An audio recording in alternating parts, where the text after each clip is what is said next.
अहो विवेकाल्वशैलमध्ये कृपावशात्कल्पितसन्निधानं लक्ष्म्यासमालिङ्गितवामभागं लक्ष्मीनृसिंहं शरणं प्रपद्ये श्रीमान् वेङ्कटनाथार्य कवितार्किकेसरी वेदान्ताचार्यवर्यो मे सन्निधत्तां सदा प्रपद्ये नवद्यानां सत्यां सुखप्रदां शरणं भवभीतानां षट्कोपमुनीश्वरं श्रीमद्रङ्गशटारिसंयुगराल्लब्धागमान्तद्वयं श्रीमद्वीररघुत्पहातिविरचित्पादारविन्दाश्रयं श्रीमद्वेदवदुंशदेशीयतेः कारुण्यवीक्षात्मकं सेवे रङ्गधुरीनसाधनवशं नारायणयोगिनं वेदान्तदेशीयतीन्द्रकटाक्षरत्रयन्तसारमनवद्यगुणं बुधाग्र्यं नारायणाद्यसूर्यकृपावृतं श्रीरङ्गनाथैति शेखरमाश्रयामः श्रीविष्णुचित्तकुलनन्दनकल्पवल्लीं श्रीरङ्गराजहरिचन्दनयोगदृश्यां साक्षात् प्रमां करुणयां करुणामिवान्यां गोदामनन्यशरणशरणं प्रपद्ये இன்னைக்கு 21வது பாசுரம்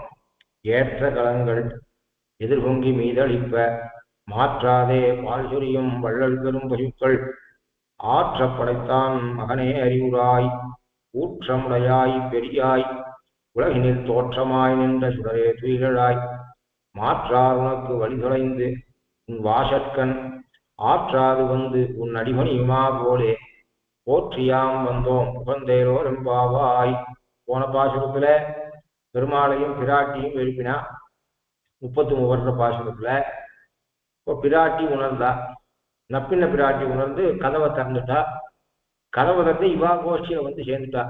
வெளியில் நிற்கக்கூடிய ஆட்சிமார்களுடைய கோஷ்டியில 1000 சிறுமியர்களுடைய கோஷ்டியில வந்து சேர்ந்துட்டா. சேர்ந்துட்டு நானும் உங்களை நினைச்சுட்டே தான் படுத்திருந்தேன், உங்களுக்கு எப்படி உபகரிக்கலாம் தான் நினைச்சுட்டே தான் படுத்திருந்தேன், நானும் உங்க கோஷ்டியில சேர்ந்துட்டேன். ஓ லக்ஷ்மி வந்து புருஷகாரம் பண்ணக்கூடியவள், அவளுக்கு 3 ஆகாரம், உபாயம் உபேயம் புருஷகாரம் என்று. இப்போ இந்த அவதாரத்துல நப்பின்ன லக்ஷ்மி போன பாசத்துள்ளதுதான் திருவே துயிலடா என்று சொன்னான். எங்களுக்கு நீதான் லக்ஷ்மி, மகாலட்சுமி ஸ்தானத்துல இருக்க நீ இந்த அவதாரத்துல அப்படின்னு நப்பின்னைய சொன்னான். அதனால அவன் என்ன பண்றா, இவர்களோட சேர்த்து கொண்டு பகவானை நானும் பிரார்த்திக்கிறேன் என்று 1000 சிறுமியர்களுடைய கோஷ்டியில நப்பினையும் சேர்ந்துட்டா. இப்ப இவ எல்லாரும் சேர்ந்து கிருஷ்ணனை எழுப்புறா இந்த பாசுரத்துல. ஏற்ற களங்கள் எதிர்பொங்கி மீதளிப்ப, ஏற்ற களங்கள்னு இக்கு சொல்லக்கூடாது. அங்க மாற்றாதே பால் சொரியும் ஆற்றப்படைத்தான், அங்க இப்பு சொல்லணும், இங்க இப்பு சொல்லக்கூடாது. ஏற்ற களங்கள் பொதுவாக இந்த தப்பு எல்லாரும் பண்ணுவா. தீக்குறளை சென்றோதோம் சொல்லணும், தீக்குறளை சென்றோதோம். அது என்ன ஆகுன்னா 2ஆம் வேற்றுமை வந்து ஐயின்னு முடிஞ்சா அங்க கூட்டிடுவோம். அதே எண்ணம் இங்க தீக்குறளை என்றது பிரதமா விபக்தி. அதாவது தீக்குறளை என்பது ஃபர்ஸ்ட் கேஸ் எபிக்ஸோட சேர்ந்தது. செகண்ட் கேஸ் எபிக்ஸ் அதாவது 2ஆம் வேற்றுமையில் போடக்கூடிய சொல்லல. ராமனை கூப்பிடு, ராமன் மேல ஐ வந்து அப்புறம் கூப்பிடுன்னு சொன்னா இக்கு சேரும். ராமனைங்கிற மாதிரி இல்லை. தீக்குறள் கேட்கறதுக்கு தீக்குறளை என்பது ராமனை குரல் பிளஸ் ஐ, குரல் மேல 2ஆம் வேற்றுமைக்கு வந்து குரலைன்னு வரலது. குரலைன்றதே ஐயீரான சொல்லது, ஐகாரத்தை இறுதியில கொண்ட சொல்லது. தீக்குறளை அப்படின்றது ராமன் என்னுமா மாதிரியான சொல்லது. அப்போ ராமன் வந்தான் அப்படி சொல்லணும். அத மாதிரி அங்க தீக்குறளை சென்றோதோம், ராமன் சென்றான், ராமனை சென்றான். அப்போ ராமனை வந்தாதான் மேல இது சேரும், அந்த சந்தியக்ஷரம் சேரும்.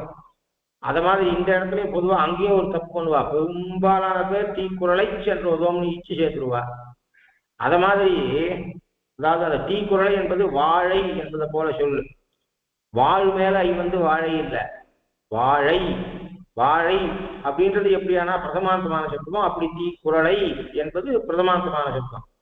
அங்க இயற்கை, மனுஷனோட இயற்கை அங்க இச்சை சேர்த்துருவோம், தீக்குறளை சென்றோதோம். அப்போ அர்த்தம் மாறி போயிடும். அது மாதிரி இங்க ஏற்ற களங்கள், பொதுவா மனுஷன் ஏற்ற களங்கள்னா ஏற்ற களங்கள்னு சொல்லுவான், இங்க சொல்லக்கூடாது. ஏன் அப்படின்னு சொன்னா களங்கள் என்பது பெயர் சொல், இது பெயர் எச்சம். பாலை ஏற்றுக்கொண்ட களங்கள், வந்த பையன் அப்படின்ற மாதிரி வந்த பையன் எழுதக்கூடாது. விழுந்த காகம், விழுந்த காகம் எழுதக்கூடாது.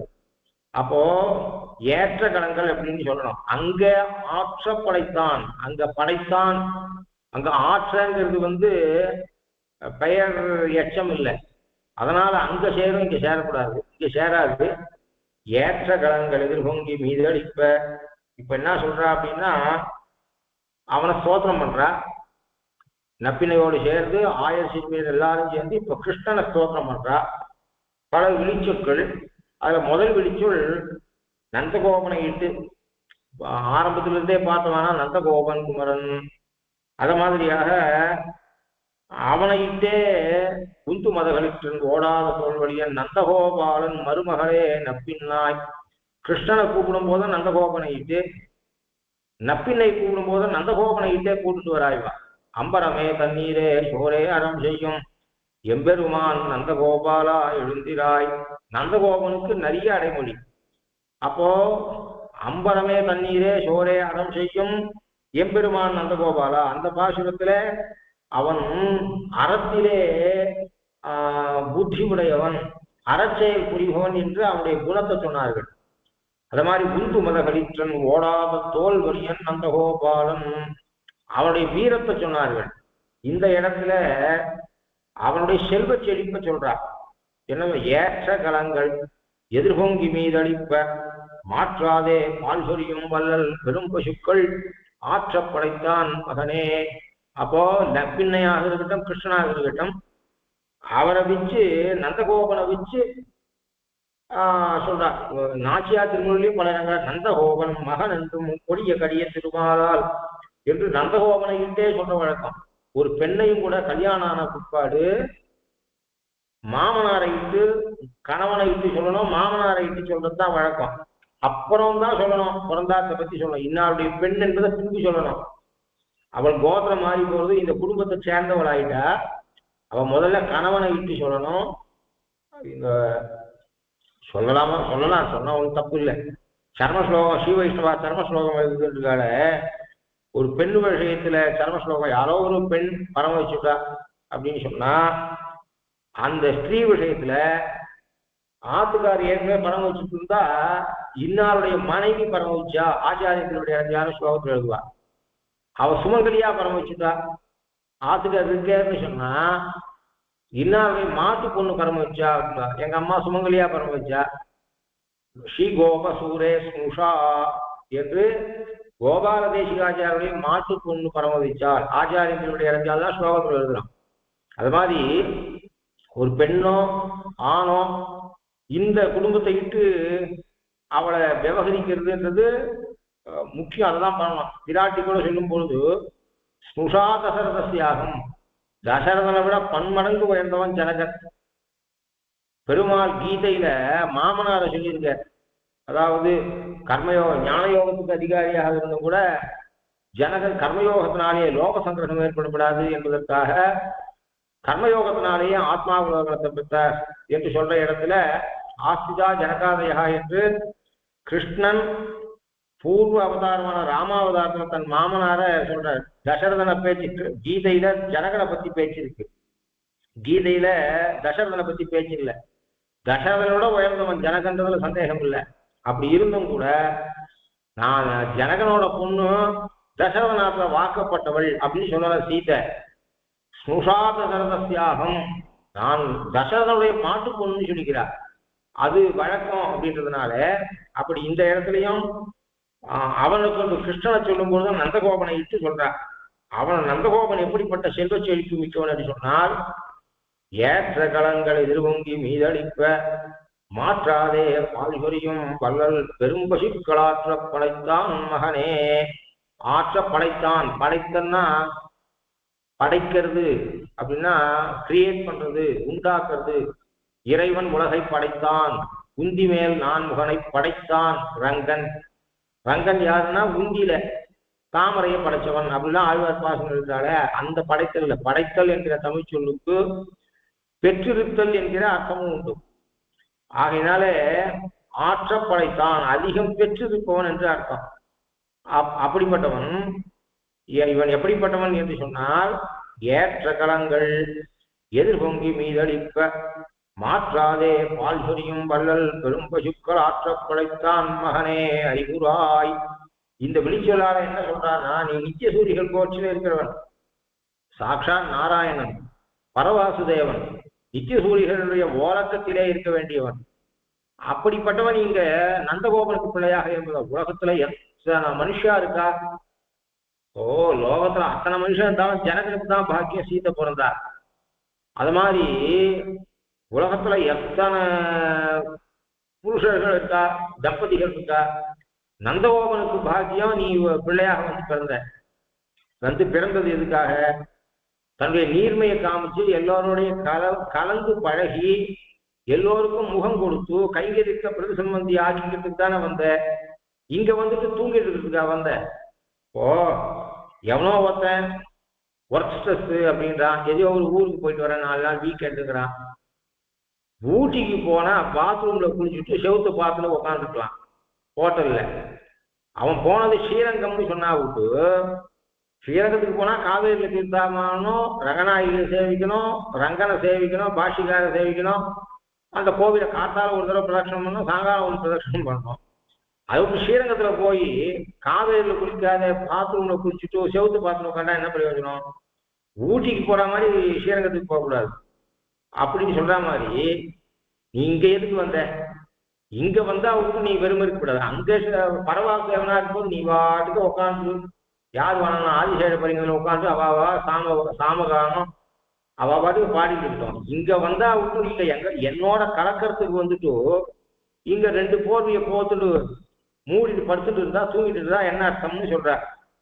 ஒரு ஏழை ஒருத்தர் அவாத்துல பாவம் முக்கால்வாசி சாப்பிட்டான் தான், இல்லைன்னா புளியங்காய் துவையல், அது மாதிரி கீரை, அப்பேற்பட்ட ஏழை ஒருத்தர்.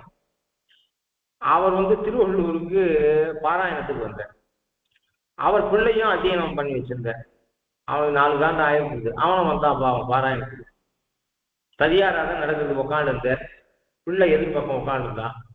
பிள்ளை என்ன பண்றான், தீர்த்தத்தையே சாப்பிட்டு இருக்கான். சாதம் சாப்பிட மாட்டேங்கிறான், தீர்த்தம் சாப்பிட்றான். சொன்ன, ஏண்டா தீர்த்தம் தான் நம்ம ஆத்துல நிறைய இருக்கு, அதுதான் இருக்கு நம்ம ஆத்துல, ஏனோ சாப்பிடாமே சாப்பிட்டு இருக்கோம். நம்ம ஆத்துல ஏழ்மை, பாராயணத்துக்கு வந்த இடத்துலயாவது பக்ஷணம் பண்ணிருக்கா. இவ்வளவு பக்ஷணம், இவ்வளவு கரமுது, இவ்வளவு பச்சடி, இவ்வளவு பெரிய ததியாராகணும், பெண்ணை 2 ஜாங்கிரி போட்டுக்காத, அதை போட்டு சாப்பிடாத, இந்த தீர்த்தத்தை சாப்பிட்டுக்கிய, தீர்த்தம் தான் நமக்கு இருக்குடா எப்பயுமே அப்படின்னு. இந்த மாதிரி தீர்த்தத்தை சாப்பிடாதுங்க, 10 நாள் உற்சவம் இருக்கு வரை திருவள்ளூர்ல தீர்த்தம் சாப்பிடாத, பக்ஷணம் தான் சாப்பிடு அப்படின்னு அவர். அது மாதிரி நீ இங்க வந்தா விட்டு ஆத்துல ஏழ்மை இருக்கு, வெறும் தீர்த்தம் தான் அடிக்கடி சாப்பிட முடியும், மோரு முக்கால்வாசி சாப்பிட்டுட்டு இருக்கோம். ஏழ்மையில சாப்பிட்டு கொட்டு சாப்பிட்டு பருத்தி சாப்பிட்டு இல்லை. பாராயணத்துக்கு வந்தா விட்டு இனிமேல் அடுத்த வருஷம் பாராயணத்துக்கு வரும்போது தான் கிடைக்கும். இப்போ சாப்பிட வேண்டியதுன்னா சாப்பிட்டுக்கோ, தீர்த்தத்தை குறைச்சி சாப்பிடுன்னு சொல்ற மாதிரி எந்த இடத்துக்கு வந்தோன்னு பார்த்துட்டு நீ வந்து இங்க எங்களோட கலந்து இருக்காத, நீ இப்போ பருத்தம் தூங்கிட்டு எதுக்காக நந்தகோபுரத்துக்கு வருதுன்றது அந்த விழிச்சொல்லால குறிக்கப்படுறது. அப்படிப்பட்டவர் ஏற்ற களங்கள் எதிர்பொங்கி மீதளிப்ப மாற்றாதே பால்சொரியும் வள்ளல் பெரும் பசுக்கள் ஆற்ற படைத்தான் மகனே. ஆற்ற படைத்தான் நந்தகோபன், அவனுடைய மகனே. ஏற்ற களங்கள், பாலை ஏற்றுக்கொண்ட களங்கள், எதிர்பொங்கி எதிர் பொங்கி வருது, வழியறது, மீது அழிப்ப, அழிப்பேன்னா குடுக்கன்னு அர்த்தம் இல்லை, அழிப்பேன்னா வழிய என்று அர்த்தம். ஏற்ற களங்கள், பாலை ஏற்றுக்கொண்ட பாத்திரங்கள், எதிர்பொங்கி மீது பாத்திரத்திலிருந்து வெளியே அழிப்ப வழிய மாற்றாதே பால்சொரியும். மாற்றுதல் என்ற சொல்லுக்கு சேஞ்ச் பண்றதுன்னு அர்த்தம் இல்லை, இடைவிடாது என்று பொருள். எல்லாம் ஆண்டாளுடைய பிரயோகம், பேச்சு பாஷையில வேற பொருள்ல இருக்கு. இவருடைய நாச்சியார் திருமொழியும் ஒரு சில சொற்கள்லாம் வேற யாரும் உபயோகப்படுத்தாத சொற்கள், அடிவீழ்ச்சி முதலிய சொற்கள் எல்லாம் இவனுக்குன்னே உண்டாகும். ஆகினாலே மாற்றாதே என்று சொன்னால் இடைவிடாதே என்று அர்த்தம், சேஞ்ச் பண்ணாதன்னு அர்த்தம் இல்லை, கண்டினியூஸ்லி அப்படின்னு அர்த்தம். மாற்றாதே பால் இடைவிடாது பால் சொரியும் வள்ளல் பெரும் பசுக்கள் ஆற்ற படைத்தான் மகனே. உங்கிட்டேந்து வள்ளத்தன்மை அதுகளுக்கு போச்சா, அதுங்கிட்டேந்து வள்ளத்தன்மை உனக்கு வந்ததா என்று சொல்லும்படியாக இருக்கக்கூடிய பசுக்கள், அப்போ ஏற்ற களங்கள் பகுவச்சனம் இருக்கு, பன்மை இருக்கு. பாத்திரங்கள், பாலை ஏற்றுக்கொண்ட பாத்திரங்கள் எதிர்பொங்கி மீதளிப்ப மாற்றாதே பால் சொரியும் வள்ளல் பெரும் பசுக்கள், அங்கேயும் பன்மை சொல்லுது. பாத்திரங்கள் பசுக்கள், களங்கள் பசுக்கள் என்று இருக்கு. அப்போ 100 பசு 100 பாத்திரம்னு பண்ணிட்டாலும் பகுவச்சனம் வரும். 100 பால், அவன் கொட்டகையில 100 பசுக்கள் இருக்கு, பாத்திரம் 100 பால் கறக்கிற பாத்திரம் 100 இருக்கு அப்படின்னா ஒரு பசுவுக்கு ஒரு பாத்திரம்னு ஆயிடும். அப்படி படக்கூடாது. ஒவ்வொரு பசுவுக்கும் பல பாத்திரங்கள், ஒரு பசுவுக்கு பல பாத்திரங்கள். ஏற்ற களங்கள் எதிர்பொங்கி மீதளிப்ப மாற்றாதே பால் சொரியும் பசு ஒன். ஏற்ற களங்கள் எதிர்பொங்கி மீதளிப்ப மாற்றாதே பால் சொரியும் வள்ளல் பெரும் பசு 2. இப்படியே போட்டோம்னா அவங்கிட்ட ஒரு 500 பசு இருக்குதான்னா ஏற்ற களங்கள் எதிர்பொங்கி மீதளிப்ப மாற்றாதே பால் சொரியும் வள்ளல் பெரும் பசு 100 அப்படி வச்சுக்கணும். அப்பதான் இந்த 2 பகுவச்சனத்துக்கும் இந்த விழிச்சொல்லுக்கு உயர்வை காட்டும், அவருடைய செல்வ செழிப்பு காட்டும். அப்படி இல்லைன்னா கண்டிப்பா ஒரு கொட்டா மொத்தம் 100 பசு இருந்ததுன்னா ஒரே பாத்திரத்தை வச்சு அவனும் கறக்க மாட்டான். அவன்கிட்ட கறக்கிற பாசமும் பெருசாதான் இருக்கும். ஆகையினாலே ஒவ்வொரு பசுவுக்கும் பல களங்கள் என்று சொல்ல வேண்டும். அப்படி ஏற்ற களங்கள் எதிர்பொங்கி மீதளிப்ப மாற்றாதே பால் சொரியும் வள்ளல் பெரும் பசுக்கள் ஆற்ற படைத்தான் மகனே. லோகத்துல பசு கண்குட்டி இந்த ரெண்டுத்தையும் பார்த்தோம்னு சொன்னால் வேதாந்தங்கள்ல பல இடங்கள்ல பசு கண்குட்டியை சொன்னா பெருமாள் பக்தன், ஆச்சாரியன் சிஷ்யன், இவாளுக்கு சிறந்த உதாரணமாக கரவா மடனாகு தன் கண்டுள்ளினாற்போல், அதுவா கரவா மடனாகுதன் கண்டுள்ளினாற்போல் மறவாதடியே உன்னையே அழைக்கின்றேன் நரவாறு பொழில் சூழ் நரையூர் நின்ற நம்பி பிறவாமையனை பணியன் எந்த பிரானே. கறக்காத மடியில பாலை சுமந்துண்டு குழந்தைக்கு கொடுக்கணும் என்று காத்து கொண்டிருக்கிற பசு. அப்படி பகவான் கரவா மடனாகுதன், அல்லது தான் அந்த ஆர்வம் பகவான் இப்ப கரவா மடனாகுதன் கன்று பெருமாள் கறக்காத பசு, அதனுடைய கண்ணுக்குட்டி கலியன் அப்படி வச்சு பேசுறேன். அப்போ கண்ணுக்குட்டியும் கத்தம், வாழை ஆட்டிட்டு அந்த பாலை சாப்பிட ஆசைப்படும். கண்ணுக்குட்டி வரத்துக்கு கொஞ்சம் நாழி ஆயிடுத்து, பால் கொடுக்க வேண்டிய நாழி ஆயிடுத்து அப்படின்னா பசு கத்தி கூப்பிடும், கண்ணுக்குட்டிய கத்தி கூப்பிடும். அப்படிப்பட்ட பக்தனுக்கும் பகவானுக்கும் இருக்கக்கூடியது. அது மாதிரி சதாச்சாரியனுக்கும் நல்ல சிஷியனுக்கும் இருக்கக்கூடிய உறவு பசு கண்ணுக்குட்டிக்கு இருக்கக்கூடிய உறவு. பறக்கும் புகழ் வரும், பைம்பொருள் வாய்த்திடும், பத்தர்களாய் இறக்கின்றவர்களுக்கு இவை உரைத்தால் அறம் உள்ளது என்று இயம்பார். கறக்கும் கருப்புற தேசிகர் கன்று என நம்மை எண்ணி சுரக்கும் சுரபிகள் போல் சொரிகின்றன சொல்ல முதே. சாசா சாசா எல்லாம் அப்படி இருக்கு. இந்த மாதிரி தமிழ்லையும் எழுதுறதுக்கு ஆள் கிடையாது, சம்ஸ்கிருதத்திலையும் தேசிகனுக்கு சமமா எழுதுறதுக்கு ஆள் கிடையாது. கறக்கும் கருத்துற தேசிகர் கன்று என நம்மை எண்ணி சுரக்கும் சுரபிகள் போல் சொரிகின்றன சொல்ல முதே அப்படின்னு சாகிற. அதாவது பசுவை பார்த்தா சதாச்சாரியனும் கண்ணுக்குட்டியை பார்த்தா சச்சிஷியனும் ஞாபகம் வரான். சுத்தமான ஜலத்தை இந்த நதி தமசா நதிக்கு போற சீசாமாரத்துக்கு பரத்வாஜர் என்ற சிஷ்யரோட வால்மீகி பகவான் அந்த ஜலத்தை பார்க்கிற, ஜலம் சொச்சமா இருக்கு. அகர்தமம் தீர்த்தம் பரத்வாஜ நிஷாமயா ரமணீயம் பிரசன்னாம்பு சன்மனுஷ்ய மனோ யதா. அந்த ஜலம் கிறிஸ்டல் கிளியரா இருக்கு. அந்த தீர்த்தமாறதுக்கு நதி ஜலம் சொல்ற இந்த ஜலம் பரத்வாஜா எவ்வளவு சுத்தமா இருக்கு பாரு இந்த தீர்த்தம். நல்ல மனுஷாவுடைய மனசு போல இருக்கு பாத்தியா, நல்ல மனுஷாவுடைய மனசு எப்படி கலங்காமல் சுத்தமா இருக்குமோ அப்படி இந்த ஜலம் இருக்குன்னு சொல்றேன். அது மாதிரி பசுவையும் கண்டுக்குட்டியும் பார்த்தா ஆச்சாரியால் அது மாதிரி சிஷ்யன் சச்சிஷ்யன் ஞாபகம் வரும். அவன் ஞாபகம்னா இது போறோம்னு நினைக்க மாட்டான். ஆமா இவனுக்கு இது பாடம் சொல்லி கொடுத்தா போறோம், ஆமா இவன் கொடுக்குற பணத்துக்கு இதுக்கு மேல பாடம் சொல்லுவாளா அப்படிலாம் சொல்ல மாட்டான். ஆச்சாரியனா இருக்கிறவன் அந்த எண்ணம் இருந்தா unfit to be an Acharya. அவா உஜ்ஜீவிக்கணும், அவா நன்னா இருக்கணும், நம்ம விட கெட்டிக்காரனா இருக்கணும், நம்ம கிட்ட வாசிக்கிறவன் நாம் அவனிடத்துல தோற்கணும் சிஷ்யாது இச்சேத் பராஜயம். நல்ல டீச்சர், நல்ல ஆச்சாரியன்னா லட்சணம் என்ன அப்படின்னா தான் தோற்க ஆசைப்படணும். தன்னுடைய சிஷ்ய இடத்திலேருந்து தான் தோற்க ஆசைப்படணும் என்று சொல்வார்கள். அவனுக்கு அறிந்து கொடுக்கணும், எப்ப பால் கொடுக்கணுமோ கொடுக்கணும், எவ்வளவு பால் கொடுக்கணுமோ கொடுக்கணும். ஆனா கொடுத்துட்டே இருக்கணும். அப்பப்போ சாத்விக்க பால் கொடுவார போல கொடுக்க வேணும். எந்த எதிர்பார்ப்பும் இல்லாத கண்ணுக்குட்டிக்கு பால் கொடுக்குற மாதிரியாக கொடுக்கணும். கிருஷ்ணன் அர்ஜுனன், கிருஷ்ணனுக்கு பால் கொடுத்தான், ஞானப்பால் கொடுத்தான். அர்ஜுனன் கேட்டது ஒண்ணு, அதுக்கு பதில் சொல்லி 9ஆம் அத்தியாயத்தோட முடிச்சுட்டான். மறுபடியும் 9 அத்தியாயத்துல ரிவிஷன் பண்ணான். எங்கேயாவது ஸ்கூல்ல எக்ஸாமுக்கு 10 நாள் முன்னாடி ரிவிஷன் பண்ணுவா, அல்லது லாஸ்ட் 1 மந்த் 6 மாசத்துல சீக்கிரமாக நல்லா பாடம் சொல்லிட்டு 6 மாசம் ரிவிஷன் பண்ணா எப்படி இருக்கும், அது மாதிரி பண்ணா கிருஷ்ணன். கருணை. அர்ஜுனன் கேட்டது கொஞ்சம்னா கேட்காதது பல விஷயத்தை சொல்லி கொடுத்தான். மைத்ரேயர் கேட்டார் பராசர இடத்துல, பராசரர் மைத்ரேயர் கேட்டதுக்கு மேல சொல்லி கொடுத்தார், எதிர்பொங்கி மீதெடுக்கும்படியாக சொல்லி கொடுத்தார். அப்படிப்பட்ட பசுக்கள், சதாச்சாரியனை போல பசுக்கள், அப்படிப்பட்ட பசுக்களை பெற்றிருக்கக்கூடிய ஆற்ற படைத்தான். ஆற்ற படைத்தான்னா அதிகம் படைத்தவன் என்று அர்த்தம். நிறைய அப்படிப்பட்ட பசுக்களை பெற்ற அவனுடைய மகனே ஆற்ற படைத்தான், மகனே துயிலாய் என்று. இப்போ உண்மையிலேயே இவர்கள் நல்லெண்ணத்தோட மேல ஊற்றமுடையாய் பெரியாய் என்பதெல்லாம் எப்படி விழித்தார்களோ அப்படித்தான் விழித்தார்கள். அவன் என்ன பண்ணா சிரிக்கிறான். ஏன்னா முன்பாசுரத்துல கதவு சாத்திருக்கு. இப்ப நப்பின்னை எழுந்து கதவை திறந்து 1000 சிறுமியரோட சேர்ந்து இருக்கா. இப்ப கதவு திறந்துருக்கு, அவன் படுத்துட்டு இருக்கான். கிருஷ்ணா கண்ணுக்கு தெரிகிறான். இவ சொன்னாளா, ஏற்ற களங்கள் எதிர்கொங்கி மீதளிப்ப மாற்றாதே பால் சொரியும் பழல் பெரும் பசுக்கள் ஆற்ற படைத்தான் மகனே.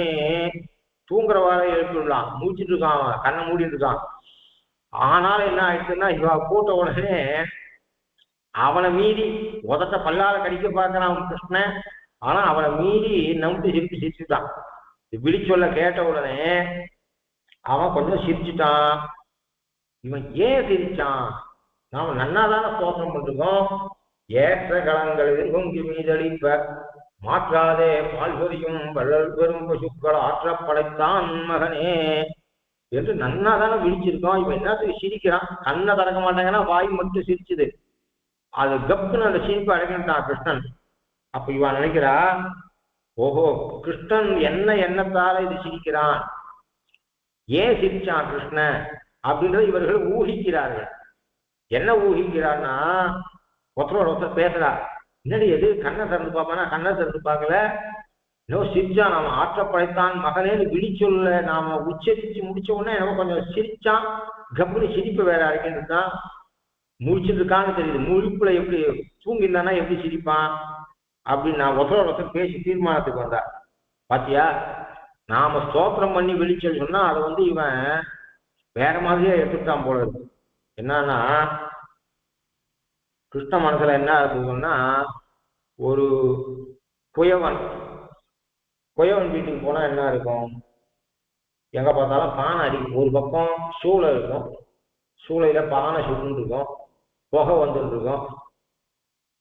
அப்புறம் தண்டு இருக்கும், சக்கரம் இருக்கும், தண்ணி கொட்டிக்கிறதுக்கு 4 பாத்திரம் இருக்கும். அதுக்கப்புறம் ஏற்கனவே பண்ணி சூளை போட்டு எடுத்து வச்ச மடக்கு ஒரு பக்கம் இருக்கும். பானைகள், சின்ன பானை ஒரு பக்கம் இருக்கும், பெரிய பானை ஒரு பக்கம் இருக்கும். அதுக்கப்புறம் களிமண் கொட்டி வச்சிருக்கும். இதுதானே களிமண் குவியல் இருக்கும். அப்ப அவனை பார்த்து போகிக்கு பல்லாயிரக்கணக்கான பானைகள் செய்ய ஆற்ற களிமண் குவியலை உடையவனே அப்படின்னு கூட்டினா இது ஒரு ஐஸ்வர்யத்துல கணக்கா? ஐஸ்வர்யத்தை சொல்லதாக தெரியுமா? நம்மாத்துல கொட்டகையில பசு இருக்குன்னா அவன் வீட்டுல பானை அடிக்க வச்சிருக்கான். அவன் வீட்டுல என்ன இருக்கு, இது இருக்கு, களிமண் குவியல் இருக்கு. ஆற்ற களிமண் குவியல் பெற்றவனே படைத்தவனேன்னு கூட்டா அது ஒரு குயவனுக்கு போய் பெரிய உயர்ந்த வெளி சொல்ல அந்த குயவனை ஸ்தோத்திரம் பண்ணதா ஆகுமா? குயவனோட பிள்ளை களிமண் குவியல் ஆற்ற படைத்தான் மகனேன்னு ஒரு குயவனுடைய பிள்ளைய எழுப்புற மாதிரி இருக்குது. சரி, ஒரு பிராமணால் அதுக்கு போறோம். இந்த காலத்து கலியுக பிராமணன் இல்லை, சாஸ்திரம் சொன்னபடி வாழக்கூடிய பிராமணன், உச்ச உத்தியாதிகளே வாழக்கூடியவன், நாளைக்குங்கிற எண்ணம் இல்லாதவன், கர்மானுஷ்டானம் பண்ணக்கூடியவன், நேர்மையானவன், வேதம் ஓதியவன், அப்படிப்பட்ட ஒரு சோத்திரிய பிராமணத்துக்கு போனா என்ன இருக்கும்? அவுபாசன காலத்துக்கும் ஒரு பக்கம் புகை, அதுலேருந்து தொடர்ந்து புகை எரிஞ்சுட்டே இருக்கும், நித்தியம் அக்னி தொடர்ந்து இருக்கிறதுனால அது சமித்து இருக்கும், உமி இருக்கும், தர்ப்பம் இருக்கும், வரட்டி இருக்கும், அப்புறம் ஸ்தான சாட்டி இருக்கும், அப்புறம் ஓலைச்சுவடி இருக்கும். அனுஷ்டான காலம் தான் மீதி நாளில் ஓலைச்சுவடியை எழுதுவான், எழுத்தாணி இருக்கும், ஓலைச்சுவடி இருக்கும். அவனை பார்த்துட்டு ஓலைச்சுவடிகள் அந்த பிராமணனுடைய பிள்ளையை எழுப்பணும் அப்படின்னா ஓலைச்சுவடிகள் இந்த ஐட்டத்தெல்லாம் சொல்லி ஓலைச்சுவடிகள் ஆற்ற படைத்தான் மகனேன்னு எழுப்பினா இதுனா ஒரு பெரிய அதிசயமா? உண்மையான பிராமண வீடுன்னா அவுபாசன காலத்துக்கும் சமித்து இருக்கும், தர்ப்பம் இருக்கும், ஓலைச்சுவடி இருக்கும், இது இருக்கும். வயவன்னா பானை இருக்கும், மடக்கு இருக்கும், தண்டு இருக்கும், சக்கரம் இருக்கும், களிமண் குவியல் இருக்கும். அது மாதிரி இருக்குது. ஒரு ராஜா வீடுன்னா சொல்லலாம். ராஜா வீட்டில் என்ன இருக்கும்? ரத்னம் இருக்கும், ட்ரெஷரி இருக்கும், நிறைய வேலைக்காரர் இருக்கும், 1000 வேலைக்காரர் இருப்பான், யானை இருக்கும், குதிரை இருக்கும், தேர் இருக்கும், ரத்னம் இருக்கும். ஒரு வைசியனை ஸ்தோத்திரம் பண்ணா, பெரிய பணக்காரனான வைசியன் ரத்ன வியாபாரிய ஸ்தோத்திரம் பண்ணா பரவாயில்ல, ஒரு ராஜாவை ஸ்தோத்திரம் பண்ணா பரவாயில்ல, ஒரு பானை பண்ற புயவரையும் வேத மோதின பிராமணையும் அவன் வீட்டையும் இவாளெல்லாம் பண்ற மாதிரி தானே ஆயர்பாடி. ஆயர்பாடியில் என்ன இருக்கும்? கொட்டகை இருக்கும், பசுமாடு இருக்கும், கண்ணுக்குட்டிகள் இருக்கும், தவிடு இருக்கும், வைக்கோல் இருக்கும், சாணி இருக்கும், வரட்டி இருக்கும், பால் இருக்கும், பால் பானை, தயிர் பானை இருக்கும். இது ஒரு ஏற்றமா? இதை வச்சுட்டு என்னை கூப்பிடறாளே அப்படின்னு அவன் சிரிச்சான் அப்படின்னு இவா தெரிஞ்சுட்டு என்ன பண்ணா, அப்படி இருந்தாலும் இந்த இடத்துல நீ வேதமோதுவர்களுக்கு நித்திய சூரிகள் நடுவில் இருக்க வேண்டியவன். மாடு, கொட்டா, சாணி, வரட்டி, பால், தயிர் பானை இருக்கிற வீட்டில் வந்து படுத்ததுக்கே என்று நாங்கள் நீர்மையில தான் சொன்னோம். சரி, இப்போ இவனை விட்டுடுவோம். நமக்கு சிரிக்கிறான். இவனுடைய மேன்மையை சொல்லி வேதத்தாலே பிரதிபாதிக்கப்பட்டவன் என்று நாம் கொண்டாடலாம் என்று சொல்லி சொல்கிறார்கள். ஊற்றமுடையாய் பெரியாய் உலகினில் தோற்றமாய் நின்ற சுடரே திரளாய். இதுல என்ன? ஊற்றமுடையாய், அடியாரை காப்பதிலே. இப்போ இது ஒரு வைசியனா இருக்கக்கூடிய இளையன் வீட்டு பிள்ளையேன்னு கூப்பிடுறத விட்டு என்ன பண்றாருன்னா, ஊற்றமுடையாய், முன் அவதாரங்களை எல்லாம் மனசுல வச்சிருந்து, வேதத்தை மனசுல வச்சிருந்து கருத்துரை வெளியே சொல்கிறார்கள். ஊற்றமுடையாய், அடியாரை காப்பதிலே ஸ்ரத்தை உடையவனே என்று அர்த்தம். ஊற்றம் என்கிற சொல்லுக்கு லோகத்துல அவனுக்கு படிக்கிறதுல நல்ல ஊற்றம் உண்டு அப்படின்னு சொல்றோம். அப்படி அர்த்தம் பண்ணால் அடியாரை காப்பதிலே சிரத்தை உடையவனே, ஸ்ரத்த உடையவனே. அப்படின்னா என்ன சொன்னா, எத்தனை பேர் இருந்தாலும் அடியாரை காப்பவனே. சுக்ரீவன் இவன் விபீஷணனை தடுக்கிறான். இவன் அனுமார் ஒரு மணி நேரம் உபன்யாசம் பண்ணி அவன் சாட்சாது பரதெய்வம், அவன் காலில் விழுடா அப்படின்னு சொன்னா, முதல்ல ராமனை பார்த்தவனே ஓடினான். ராமன் இருக்கிற இடத்துக்கு விபீஷணன் வந்திருக்கான். சுக்ரீவனுக்கும் விபீஷணனுக்கும் அவ்வளவு வித்தியாசம். ஒரு டேபிள் போடணும், ராமாயணத்தை மனசுல வச்சிருந்து சுக்ரீவனுக்கும் விபீஷணனுக்கும் சரணாகதி பண்றதுக்கு முன்னாடி இருக்கிறதுல அவ்வளவு வித்தியாசம் இருக்கிறத பார்க்கணும். ராமனை பார்த்தவனே ஓடி ஒழிஞ்சான், ராமன் இருக்கிற இடத்துக்கு தேடி வந்தான். இவனுக்கு சொந்த இடம் இல்லை. ஏன்டா இவன் இந்த ரிஷிமுகத்துக்குள்ள வந்திருக்கான்? இவன் 2 பேரும் பிள்ளை எடுத்துட்டு ஒருவேளை வாலிதான் வேஷம் போட்டு வந்துட்டானோன்னு பயந்தான். அவன் குத்தபாத கதாபாணிகி அப்படின்னு சொல்லிட்டு அங்கிருந்து ஓடி வந்தான். இவன் என்ன பண்ணா, அனுமார் ஒரு மணி நேரம் உபன்யாசம் பண்ணி பரதேவதைன்னு சொல்லி பிடிச்சி இழுத்துட்டு வந்து சின்ன குழந்தைய எலிமெண்ட்ரி ஸ்கூலுக்கு கொண்டு போய் விடுறா மாதிரி இழுத்துன்னு வந்தான் ராம இடத்துல. இவ்வளோ சொல்லி கூட்டு வந்தாவுக்கு சேவிடா அப்படின்னா கையில கிருஷ்ணதான் பாணினா பாணிகின்னு கை கொடுத்தான். காலில் விழுந்து சேவிக்க வேண்டியவன் கை கொடுத்தான். அங்க அவன் என்ன பண்ணான், பிரதீயதாம் தாசரதாய மைதிலி. இப்ப கூட பரவாயில்ல, இவனுக்கு சுக்ரீவகா சங்கிதாசி நித்தியம் வீரியேனதாகவே எப்பயும் சந்தேக பேர் வழிவன். ராமனை சந்தேக கண்ணோட்டத்தையே பார்த்தான். ஒரு காலம் ராமனாலே வாலியை அடிக்க முடியாது என்கிற எண்ணமும் சந்தேக கண்ணோட்டத்திலேயே இருந்தான். அவன் என்ன சொன்னான்னா, அவன் சரணாகத வச்சவன். இப்ப கூட சொல்றேன், நான் தாம்பாரத்துல ரத்தங்களை எடுத்துக்கிறேன், தந்தங்களை எடுத்துக்கிறேன், நல்ல ஓவியங்களை எடுத்துக்கிறேன், சீதையை கூட்டு நாம சீதையை சமர்ப்பிச்சுட்டு நாம வாழலாம், நாம எல்லாரும் சௌக்கியமா குழந்தை குட்டிகளோட சௌக்கியமா வாழலாம்னு சொன்னான். இவன் என்ன, அவன் அவ்வளவு நம்பிக்கையோட வந்தான். கண்டிப்பாக அவன் சேர்த்துக்குவான்னு சொல்லி வந்தான். அப்படி வந்தடைஞ்சவன், நம்பிக்கையோடு வந்தடைஞ்சவன் அவன், நம்பிக்கை இல்லாத வந்தடைஞ்சவன் அவன். பஞ்சன சிவக்கும் என்றால் சீதையை பிரித்த பாவி வஞ்சனுக்கு இளையன் என்று சொல்லிக் கொண்டு வந்தான். நான் சாட்சாது உன்னுடைய பத்னியை எவன் அபகரிச்சானோ அவன் தம்பின்னு சொல்லிட்டு காலில் விட்டான். இவன் என்ன பண்ணான் அப்படின்னா, பரீட்சை வச்சான். ஒரு பரீட்சை இல்லை, 2 பரீட்சை இல்லை. இவன் காரியத்தை சாதிச்சுக்கிறதுக்கு, இவன் ராஜ்யத்தை இவன் பெறறதுக்கு, இவன் மனைவியை இவன் பெறறதுக்கு ராமனுக்கு 3 என்ட்ரன்ஸ் எக்ஸாம் வச்சான். இவ்வளவு வித்தியாசம் இருக்குன்னு சொல்றான். எப்படி அந்த விபீஷனை சேர்த்துக்கிறது? அதெல்லாம் சேர்த்துக்கப்படாது. இவன் கொஞ்ச நாள் யோசிச்சு பார்த்தானா பாருங்க. ஆபத்துல தமையனை விட்டுட்டு வந்திருக்கான். அவன் தமையனை விட்டுட்டு வந்திருக்கான், இவன் தான் தமையனை விட்டுட்டு வந்தான். இவன் என்ன, பாலியோட தேசத்தால இவன் வந்திருக்கான். உபதேசம் பண்ணி ராமன் கேட்காதால வந்திருக்கான். இவன் கொஞ்சமாவது யோசிச்சு பேசுறானா பாரு. தமையனையே விட்டுட்டு வந்தவனா நம்பலாமா அப்படிங்கிறான். இவன் யாரை விட்டுட்டு வந்தான்? தமையனை விடாத, பாலியை விடாதே அவன் தான். இப்படி இருந்து இத்தனை பேர் தடுப்பாலும் பகவான் அவனை சேர்த்துட்டார், விபீஷனை சேர்த்துட்டார். தத்தமத்திய அபயம்மையா கொடுத்துட்டேன்னு சொல்லி சுக்ரீவ மனசை மாற்றி யாரு தடங்களா இருக்காலோ அவனையே நீ கூட்டு என் காலில் உழவை அவனை அப்படின்னு சொன்னார் பெருமாள்.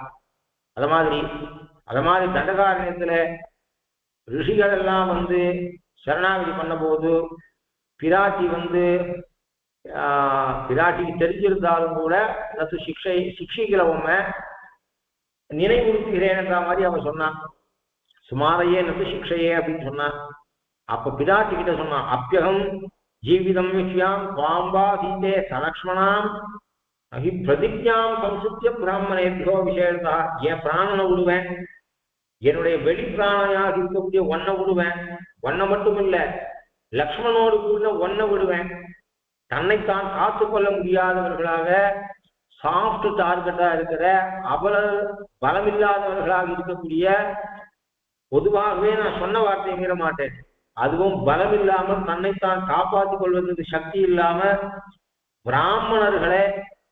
பிராமணர்களுக்கு கொடுத்த வாக்க ஒரு காலமும் விட மாட்டேன், ஒன்ன வேணாலும் விடுவேன் அப்படின்னு சொல்லிட்டு பெருமாள். அப்படிப்பட்ட ஊற்றம் உடையவனே. இப்போ இந்த வெளிச்சொல்லுக்கெல்லாம் நமக்கு சிரிக்க முடியாது.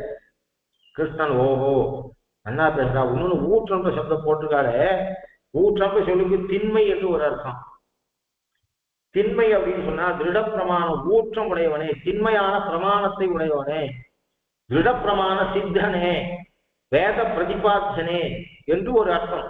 அப்படிப்பட்டவனே, அபௌருஷமாய், அதாவது ஒரு மனிதனாலே இயற்றப்படாததாய், என்றும் இருப்பதாய், குற்றங்களற்ற வேதம். அப்படிப்பட்ட திண்மை அதுக்கு 3. திண்மை என்றால் என்ன அப்படின்னா, மனிதனாலே இயற்றப்படாமல் இருத்தல், என்றும் இருத்தல், குற்றமற்று இருத்தல். இதனாலே திண்மை பெற்றிருக்கிற வேதத்தினாலே பிரதிபாதிக்கப்படுபவனே என்று சொன்னார். பெரியாய், அந்த வேதத்திலே உன்னுடைய ஒரு குணத்தை எடுத்து பேசுறேன்னு ஆரம்பிச்சு தோத்து போய் எதோ வாஜோ நிவர்த்தந்தே அப்பிராப்தி மனசாசா என்கிற நிலையிலே இருப்பவனே, நான்மறைகள் தேடி ஓடும் செல்வன், நான்மறைகள் தேடி என்றும் காண மாட்டா செல்வன் என்று சொல்லக்கூடிய நிலையிலே இருப்பவனே.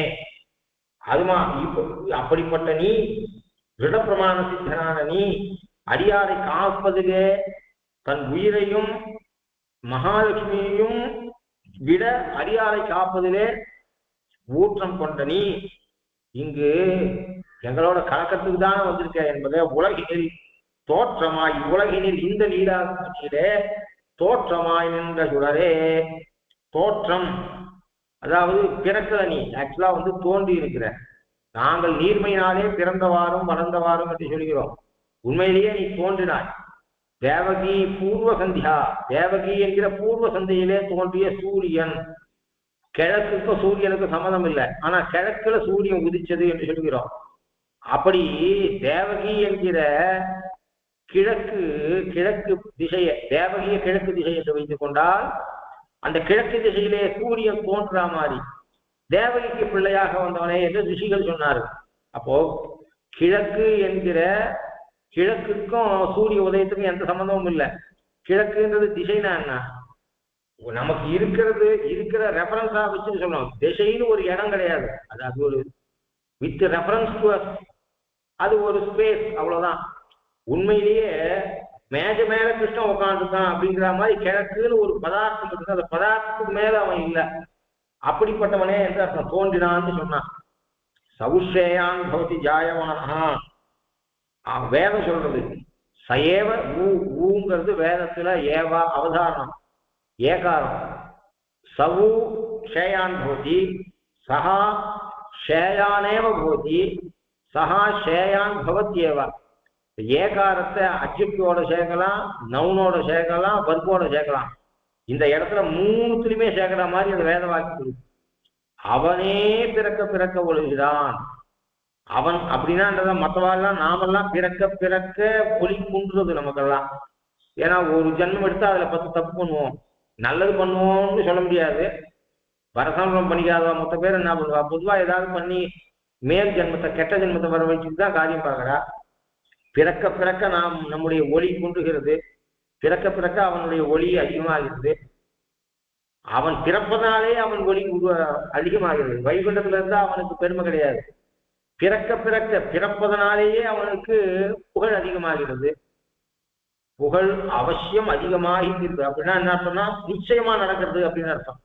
ஆகினால சயேவ ஷேயான் பவதி, சஹா ஷேயானேவ பவதி, சஹா ஷேயான் பவத்யேவா என்று சொல்லும்படியாக இருப்பவனே, ஊழலில் தோற்றமாய் நின்ற சுடரே, இப்படிப்பட்டவனே துயிலழாட்டா உனக்கு வந்த காரியம். திருவள்ளூருக்கு வந்துட்டு ஏழையா இருக்கிறவன் அங்க பண்ற பக்ஷம் ஜாங்கிலா சாப்பிடாம தீர்த்த சாப்பிட்டு இருந்தா அது எப்படி கெடுதலோ, ஸ்ரீரங்கத்துக்கு போயிட்டு காவேரியில குளிக்காம பக்கெட் ஜலத்துல குளிச்சா எப்படியோ, அத மாதிரியாக இங்க வந்துட்டு நீ படுத்து தூங்கிட்டு எங்களோட கலக்கலை, நீயும் நானுமாக நீராட்டம் கண்டதுள்ள என்று சொன்னால், கலவி ஏற்படலைன்னு சொன்னா உனக்கு நிறம் கெடும் என்று சொன்னார்கள்.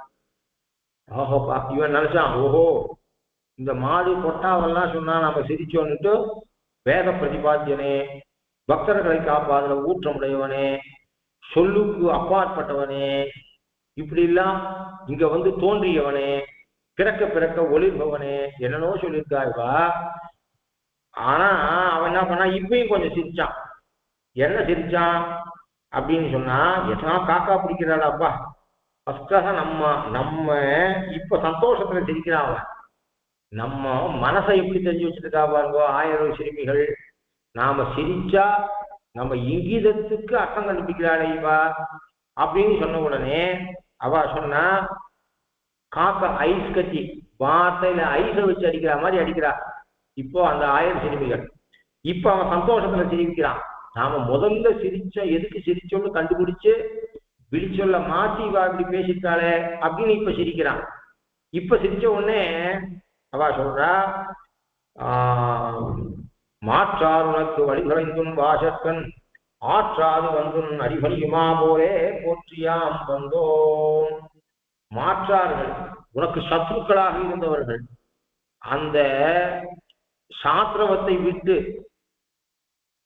உன்னுடைய வீட்டு வாசலிலே வந்து ஆற்றாது வந்து உன் அடிபணியுமா போலே, உன் திருவடியிலே விழுமா போலே போற்றியாம் வந்தோம், நாங்களும் போற்றி வந்தோம் அப்படின்னு சொல்றாவா.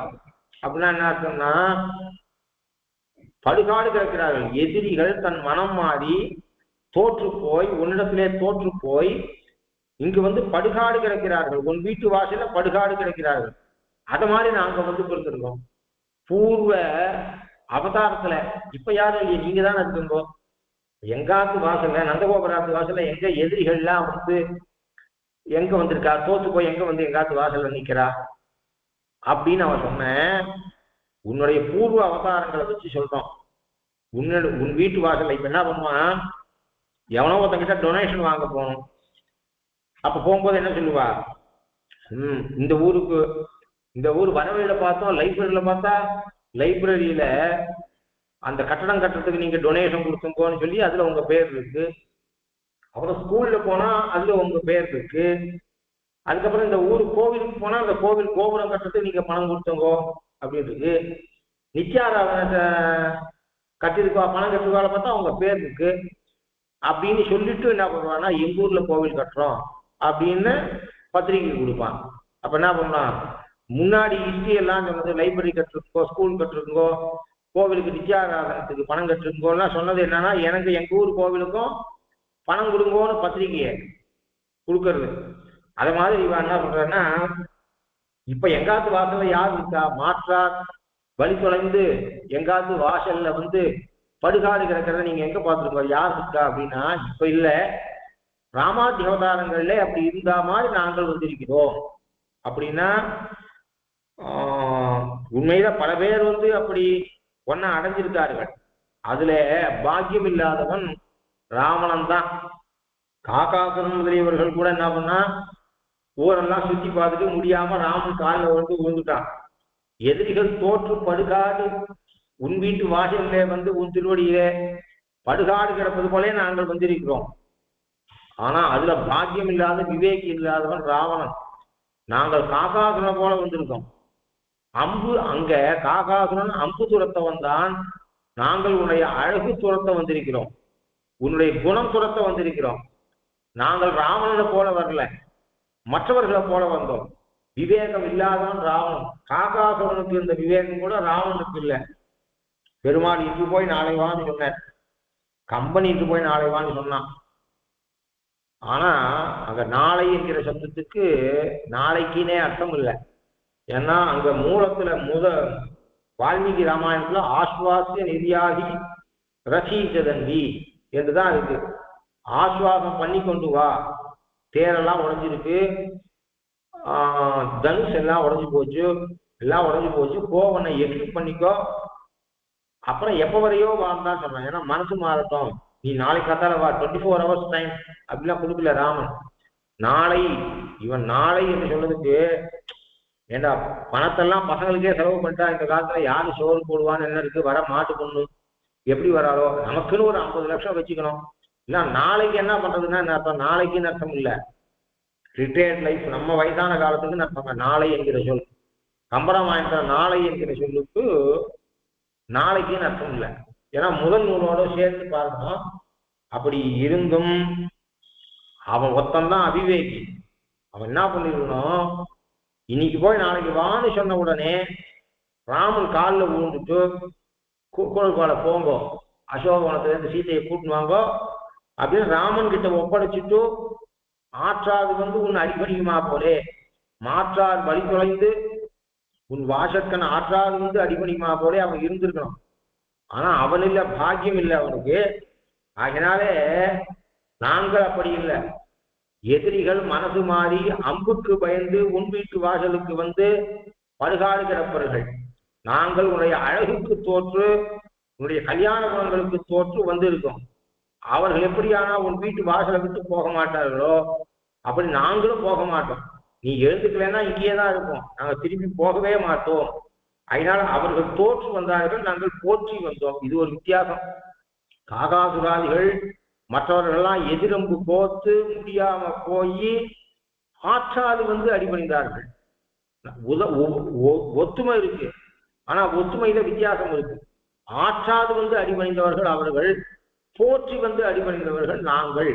அவர்கள் அம்புக்கு பயந்து அடிபணிந்தவர்கள் நாங்கள். உன்னுடைய அழகுக்கு தோற்று, அவர்கள் அம்புக்கு தோற்று பயந்து அடிபணிந்தவர்கள் நாங்கள். அழகுக்கு தோற்று அடிபணிந்தவர்கள். இந்த வித்தியாசம் இருக்கு. அதை போற்றியாம் வந்தோம் போந்தேரோ ரெம்பாவாய் என்று சொன்னா, அடுத்தது கிருஷ்ணன் என்ன பண்றாங்க மேல உபன்யாசத்துல சுவாமிகள் சாய்ப்பா. கவிதாக்கிய சிம்ஹாய கல்யாண குணசாலினே ஸ்ரீமதே வெங்கடேஷாய வேதாந்த குரவே நமஹ. ஸ்ரீமதே ஸ்ரீ லக்ஷ்மி திருமதி பாதுகா தேவகே ஸ்ரீவன் ஜடகோபஸ்ரீ நாராயணஜிந்திர மகாதேசிகாய நமஹ. ஸ்ரீமதே ஸ்ரீவன் ஜடகோபஸ்ரீ ரங்கநாதஜிந்திர மகாதேசிகாய நமஹ.